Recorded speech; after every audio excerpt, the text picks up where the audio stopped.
ต้ม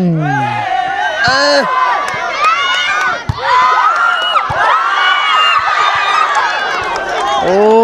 มันพี่น้องมันตีบาทเสิร์ฟใส่น้องบ้องโอ้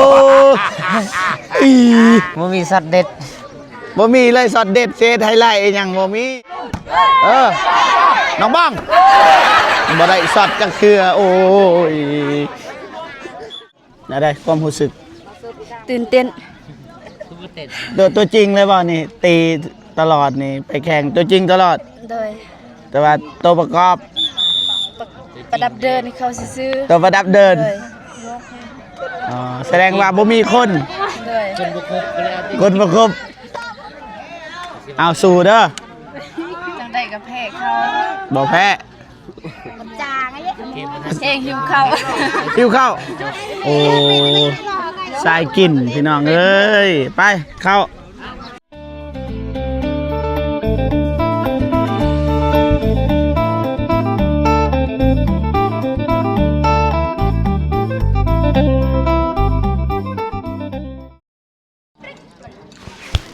กราบทักทายสบายดีและสวัสดีพ่อแม่พี่น้องเบิดสุขุสุกนพี่น้องเนาะ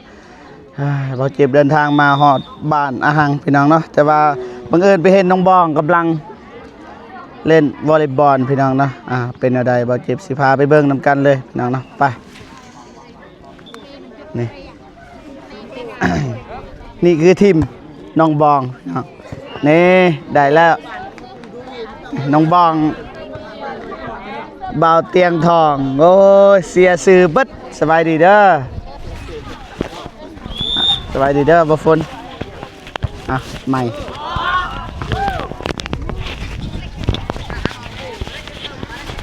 เยอะเงินเห็ดหลักกระเหลืองบ่อาจจังหวัดบะเลืองเงินเห็ด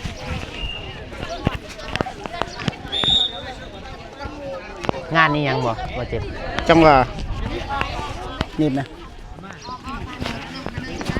น้องบ้องนี่คนเก่งตัวประดับ ตัวประดับเดินบ่อ้าวแมนโอ้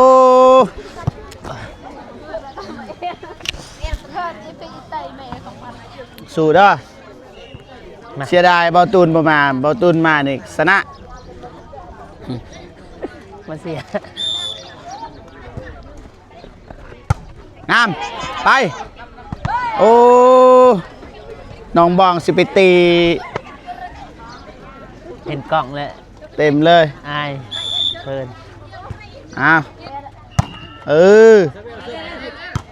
แน่ได้แล้ววันนี้น้องบองเสิร์ฟน้องบองมาเป็นป่ะน้องอมพรพี่น้องพูนตัวประกอบคาเซียงามน้องก็เดยวะ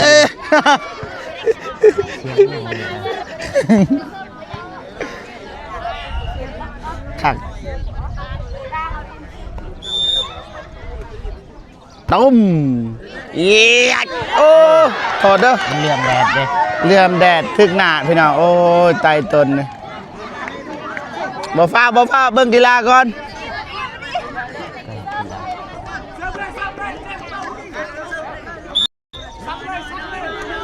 ต้ม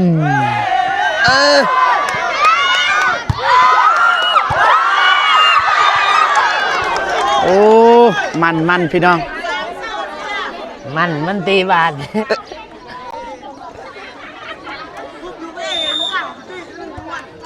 บ้องไปโอ้ขนาดไอเตียงมาเข่าซิงนี่ยังไอเตียงเข่าซิงนี่ยังบ่อยู่ตั้งใจเลยน้องบองน้ำยานบานเต้งบ่คือบ่เอาเบรก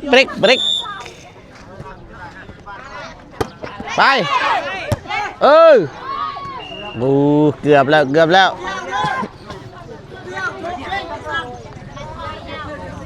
เกียมห้องให้น้องบ้อง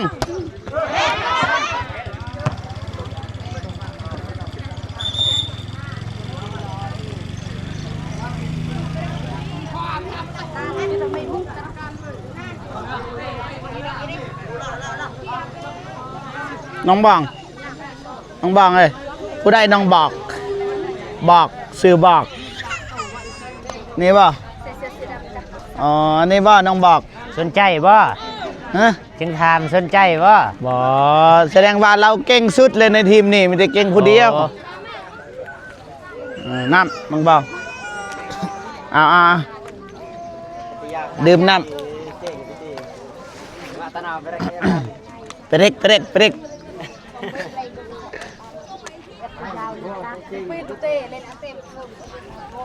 เว้นน้องก็เดยเนาะ จบแล้วบ่ยังบ่น่าได้ความรู้สึก ตื่นเต้น ตัวจริงเลยบ่นี่ตีตลอดนี่ไปแข่งตัวจริงตลอด โดย แต่ว่าตัวประกอบ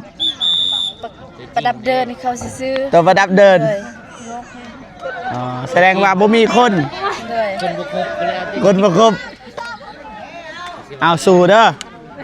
จังได้กับแพ้เขา บ่แพ้ จางไอ้เองหิวเขา หิวข้าวโอ้สายกินพี่น้องเอ้ยไปเข้า สู้ๆเด้อ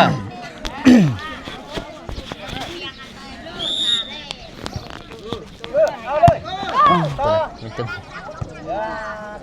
เคยมาจากเดินบ่เจ็บ สีแดงเข้าไปอีก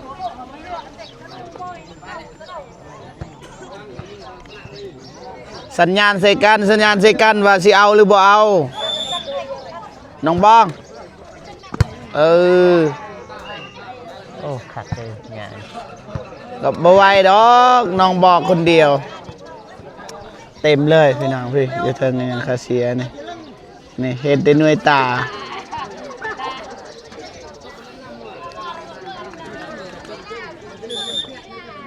เสิร์ฟใส่น้องบ้องโอ้อี มันมีสัตว์เด็ด บ่มีเลยสอดเด็ดเซตไฮไลท์ยังบ่มี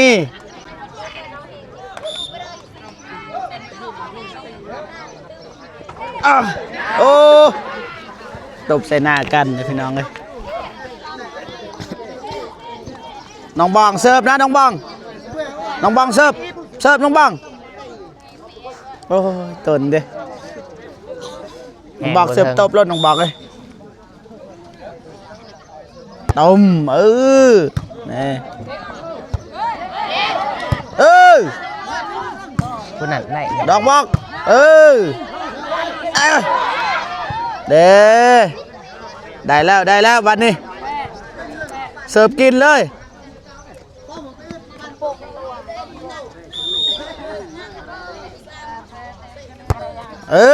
เรียบร้อยนี่เสิร์ฟเลยถ้าอื่นได้เบิ้ลคันถึกเสือแดงอยู่ไกลนั่นนี่ได้เบิดมาให้ถึกสีแดงเอาเหลื่อมตาบ่เสียแหงเด้อบ่ฝนเด้อจะน้อยทางนั้นสิเครียดเฮาแบบเบิ่งซื่อใครซื้อก็ได้จักไฟแล้วเสียบ่เจ็บเลยแห้งเลยนะจังดุเดือดเนาะต้มนี่เรียบร้อย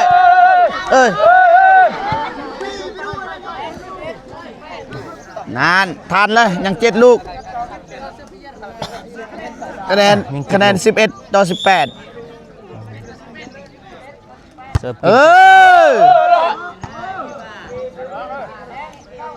งาม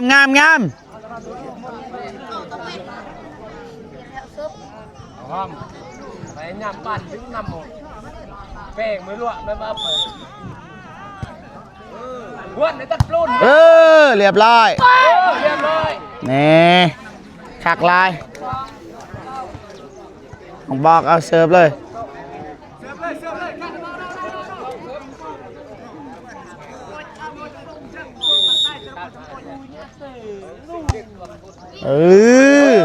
เด้ต้นโคตรบริใส่เสื้อเต้นเริ่มตัวอย่าไปเอ็นลิงเนี่ย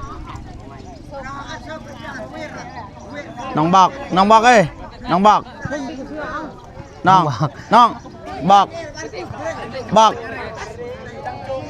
เอาอะคุมป่า เอาจับนี่น้องบอกนี่เจ้ายืนอยู่นี่แล้วก็เสิร์ฟแจนั่นบ่ผู้ใดก็ได้เสิร์ฟคามกับพ่อว้านี่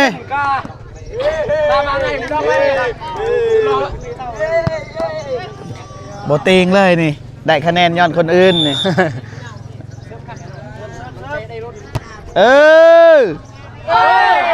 งาม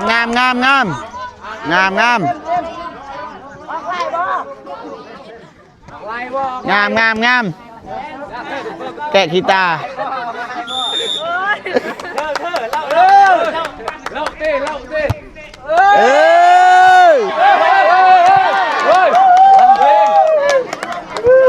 เอ้า3 หน่วยทัน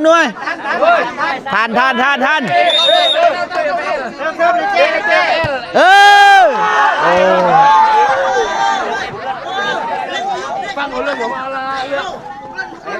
ไปเรียก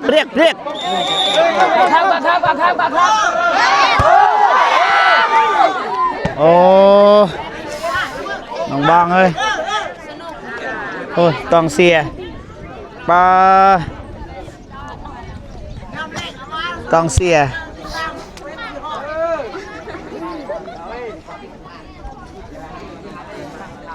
เกาข้ามมาเชื่อไปเกาข้ามเลยข้ามช่วย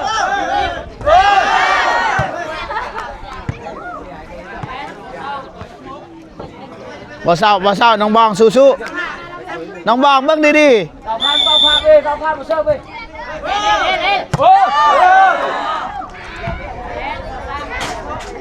ตรงซื่อๆน้องตรงซื่อๆก็ได้มันไปเองตรงซื่อๆก็ได้บ่เฮ็ดแห้งก็ได้น้องบ้องบ่ได้สอดจักเทื่อโอ้ย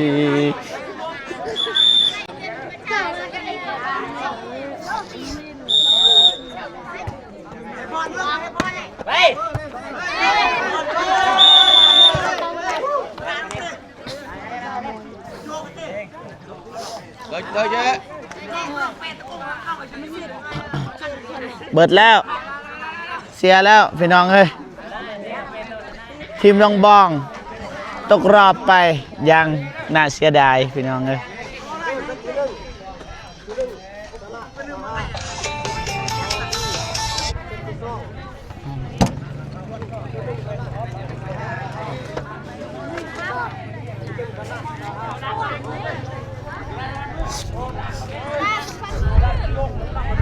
นักกีฬาสะบัดมือ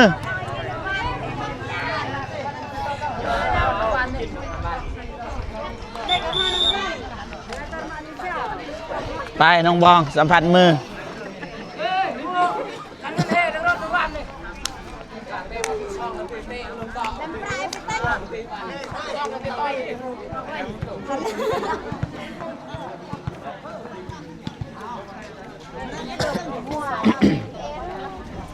น้องบองบ่ได้ยินเลยเด้บ่ได้ยินเลยเด้บ่ยินเลยบ่ตกเลยบ่หรือว่ายังสิแข่งอีกเบิ่งตารางก่อนมีรุ่นอยู่กลิ้วไปดังน้องบ่แต่กลิ้วบ่ดึงตกมีรุ่นบ่รุ่นชนะคันบ่ตูนมาบ่ตูนติวให้ชนะคือบ่โทรบอก เป็นข่าวอยากเลย เขาเรียกว่า โดย เขาเรียกหยัง จ่ายเงินชาทรายกระเพง อ๋อโดยจะหน่อยตีอีกจะหน่อยแข่งขันอีกมื่นบ่ยังบ่ทันฮู้เบิ่งตารางก่อน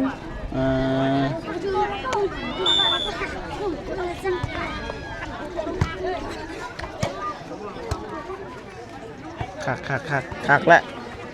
มื่นว่ากันพุ่นโอ้พุ่นทีมเขาชนะเห็นบ่มีน้ำหวานทีมบ่ชนะนี่น้ำเปล่านี่น้ำเปล่าในทีมนี้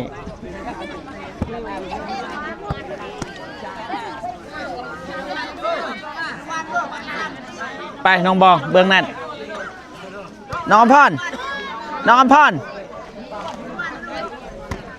อ้ำ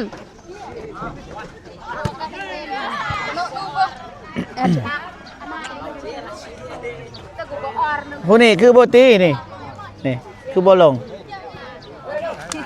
บ่หน่วยต่างบ่หน่วยต่างบ่อ๋อเสียดายเนาะน้องอำพรมานี่ต้ม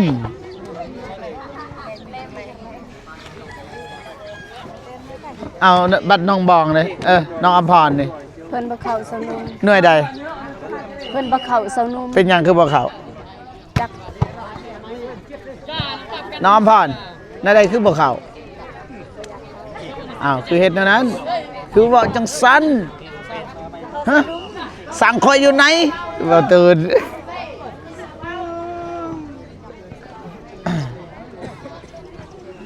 วิต้นนี่เลยแบบทีมเสียนี่ มื้อวานกะเพะเขามื้อนี้กะเพะเขา ถูกต้องแหละ เป็นคนเพะตลอดอะนะ อาหังนี่เก่งสุดมันผู้ใดผู้หญิง เด้อ อ้าวแล้วเก่งสุดคือว่าเสียแต่ เพิ่นหันอยู่จุดซอง ฮะอ้าวได้ว่าเมื่อกี้ว่ามันเสียป่ะน้องบอกคันได้ บ่แม่นจุเพิ่น แต่ว่าเพิ่น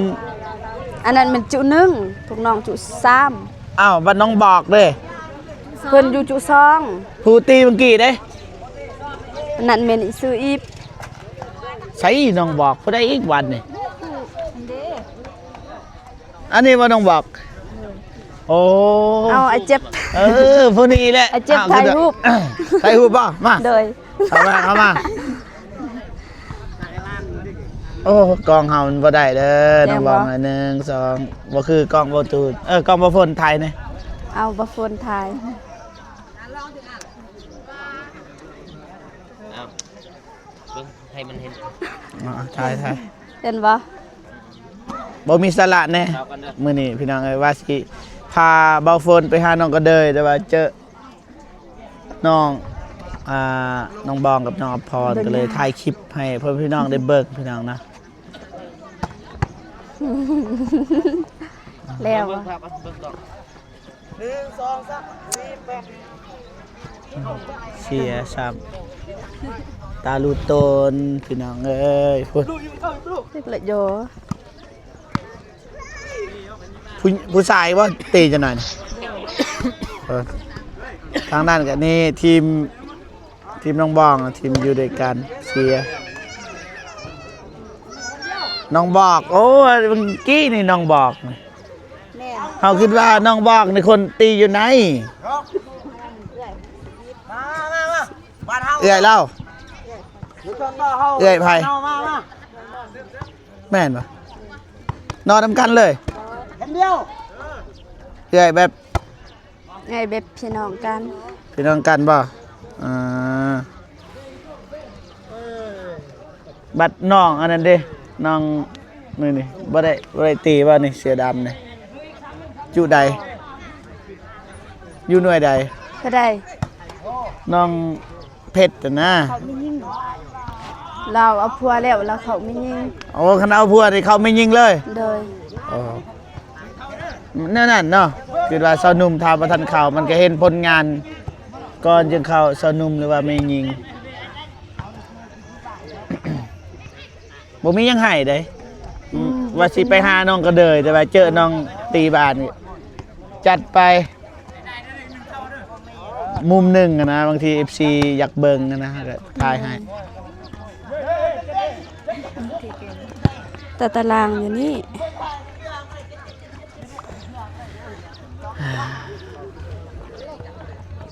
บ้านสูงอยู่ที่ยังมัน อืมรอเนาะ ไว้รอจะได้มีหนวดมีเขา เอาเมียแล้วบ่ บ่บ่ทันมีเนี่ย ยังบ่ นั่งแล้วบ่มีคนเอา ว่าคนก็หน้าตาบ่คือคนแถวบ้านเฮา คืออยู่ใส่ คนทางอื่น ไป คนทางอื่นคนลาวสดนี่แหละ ไปแล้วคนลาวสด คนแถวนี่แหละจำปาสักว่าคล้ายๆแบบนั้นหน้าตา มันบ่คือแถวบ้านเฮาอะนะนี่คือเบาเจ็บนี่หน้าตาบ้านเฮาอะนี่นะ แม่นบ่ แม่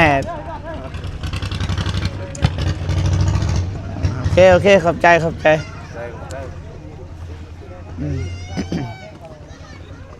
น่าได้ต่อพักผ่อนเลยป่ะ โดย พักผ่อนไปน่าได้เพลงฮะซ้อมแล้วป่ะซ้อมอยู่ป่ะซ้อมอยู่ป่ะ น้องสมัครเป็น MV นางเอก MV บ่ห้องเลย เปลี่ยนใจแล้ว ห้องบ่ม่วนน่ะนาเสียงน้องบ่ม่วน ก็หันแหละมวนหรือบ่มวนนี่ให้น้องตัดสินใจ โดยสิห้อง อ่า แต่ว่าอย่าเย่อเย้ยกันเด้ออย่าหัวควรกัน ดอกตีนนะทั้งนี้น่าได้เว้าใหม่เบิ่งนี่น้องอภรมาน่าได้ ห้องแต่ว่าบ่ม่วนน่ะนะ ห้ามให้อายเยอะ โดย ๆมันสิเกี่ยวหยัง เย่อเย้ยหัวควรน่ะนะ บ่มี เสียงน้องก็คือแบบเสียงผ่านทางผู้นี่แหละก็คือ อย่างไอ้ตูนเว้า เสียง คือเสียง ตะกะแตน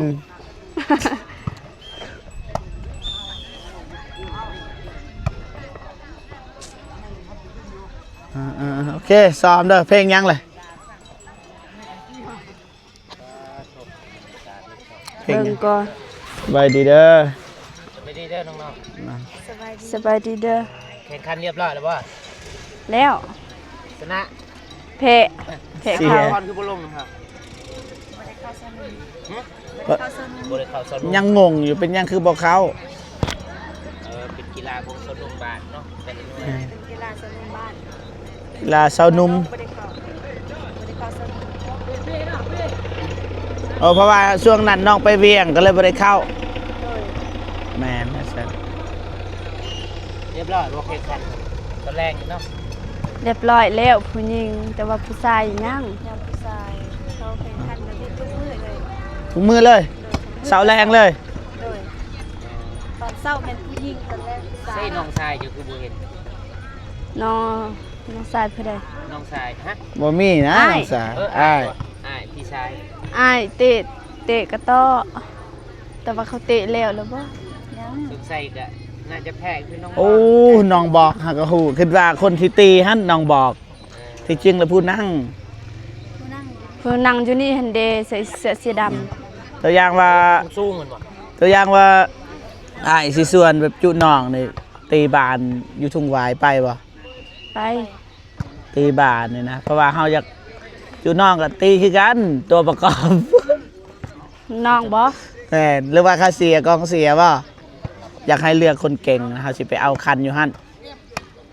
อ้ายสิลงทะเบียนเองนี่แหละตอนรับปีใหม่สากลบ่ฮู้ว่าเป็นมือใด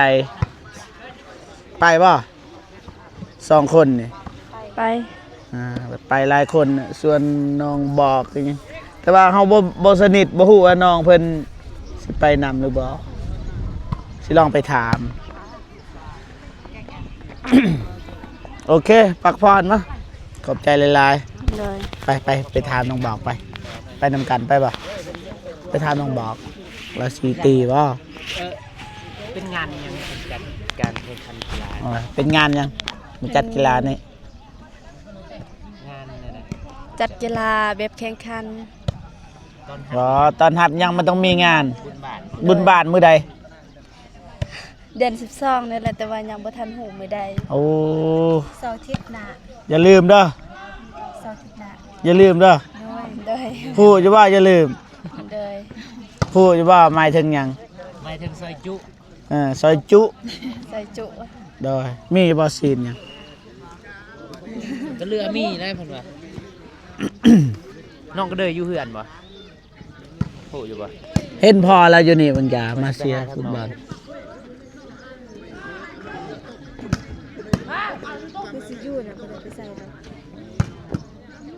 โอเค โอเคขอบใจ ขอบใจ โอเคคุณพี่น้องเนาะทางบอเจ็บแล้วก็บอฝนกับสิบห้าน้องก็เดยแต่ว่าน้องก็เดยบอยู่เฮือนพี่น้องเนาะจะเป็นเด็กกลับไปพี่น้องเนาะโอเค เคพ่อพี่น้องบ่าวเจ็บก็สิจบคลิปก่อนเนาะยังได้ก็ขอบคุญกับคุณเนาะผู้ใหญ่ใจบุญทุกท่านนะว่า FC ทุกท่านที่เข้ามาเบิ่งมาชมคลิปของบ่าวเจ็บตั้งแต่ต้นจนจบแล้วก็บ่ข้ามโฆษณาเนาะยังได้ก็ขอให้พ่อพี่น้องจงมีความสุขสุขภาพแข็งแรงขอให้อายุมันควรยืนและความเจ็บบ่ให้ได้ความไข้บ่ให้มีปรารถนาสิ่งใดขอให้ได้สิ่งนั้นเนาะอย่าเจ็บอย่าจนแล้วก็ล้ำๆรวยๆยิ่งๆขึ้นไปเด้อสาธุ คลิปนี้ก็บ่มีสาระบันไดพี่น้องเนาะว่าสิไปหาน้องก็เดยกับเบาฝนนะแต่ว่าเอาเงินไปให้เปล่าเอาเงินไปให้น้องก็เดยประมาณอยู่100เหรียญแต่ว่าน้องก็เดยก็บ่อยู่เนาะพอดีบังเอิญเฮาไปเห็นน้องบ้องน้องอยู่น้องบ้องกำลังแข่งขันกีฬาเฮาก็เลยถ่ายไปให้พี่น้องได้เบิ่งพี่น้องเนาะประมาณนี้บ๊ายบายเด้อพี่น้องเด้อ